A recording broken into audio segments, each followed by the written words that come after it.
25 जून 1975 midnight में जब पूरा इंडिया सो रहा था, तब डेमोक्रेसी को एक मजबूत लॉकडाउन में डाल दिया गया था।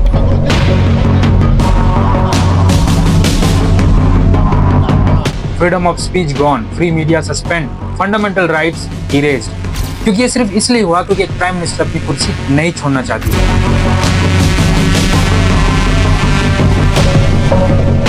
लेकिन ये इमरजेंसी पहली बार नहीं थी। इंडिया में अब तक 3 बार इमरजेंसी लग चुकी है। तो फिर सवाल ये है कि कंट्रोवर्सी सिर्फ 1975 वाली इमरजेंसी पर ही क्यों होती है। कॉन्स्टिट्यूशन के आर्टिकल 352 के तहत जब देश को एक्सटर्नल अटैक, इंटरनल डिस्टर्बेंस या वॉर जैसी कंडीशन का सामना करना पड़े, तो प्रेसिडेंट कैबिनेट की एडवाइस पर नेशनल इमरजेंसी लागू कर सकते हैं। और इमरजेंसी लगते ही सिटीजन के जो फंडामेंटल राइट्स है वो सस्पेंड हो जाते हैं, स्टेट्स की जो पावर है वो सेंट्रल के पास चली जाती है और प्रेस का कंप्लीट कंट्रोल गवर्नमेंट के हाथ में आ जाता है। 26 अक्टूबर 1962 को जब चाइना ने इंडिया पर हमला किया था, तब प्रधानमंत्री नेहरू की सरकार ने एक्सटर्नल थ्रेट को रीजन बताते हुए इमरजेंसी इंपोज की थी और ये 6 साल तक चला था।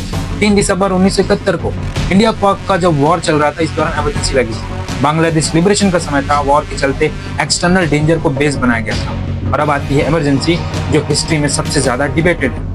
25 जून 1975 को इंदिरा गांधी ने इंटरनल डिस्टर्बेंस को रीजन बनाकर इमरजेंसी इंपोज की थी और प्रेसिडेंट फखरुद्दीन अली अहमद ने कैबिनेट की सिफारिश पर इसको अप्रूवल दी।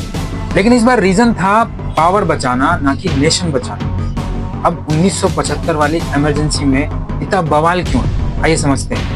देखिए, 12 जून 1975 को इलाहाबाद हाईकोर्ट ने इंदिरा गांधी जी का लोकसभा इलेक्शन रद्द कर दिया था। कोर्ट ने उन्हें 6 साल तक इलेक्शन न लड़ने का आदेश दिया था।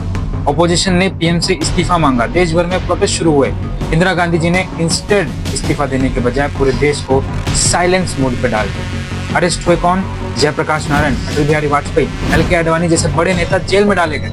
न्यूज़पेपर की हेडलाइन तक गवर्नमेंट अप्रूवल से छपती थी। कॉन्स्टिट्यूशन में अमेंडमेंट कर दिए गए ताकि पावर को लीगल बना दिया जाए। इमरजेंसी के नाम पर जो हुआ वो सिर्फ एक कॉन्स्टिट्यूशनल प्रोविजन का पॉलिटिकल मिसयूज था।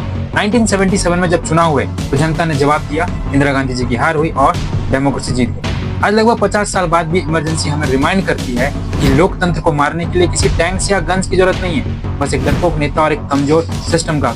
अगर आपको ये वीडियो इन्फॉर्मेटिव लगी हो तो लाइक करें, शेयर करें और कमेंट करके जरूर बताएं कि आप मानते हैं कि 1975 की जो इमरजेंसी है वो इंडियन डेमोक्रेसी का सबसे काला दिन था। सब्सक्राइब कीजिए हमारे चैनल पर, जुड़िए ऐसे ही इन्फॉर्मेटिव पावरफुल स्टोरीज।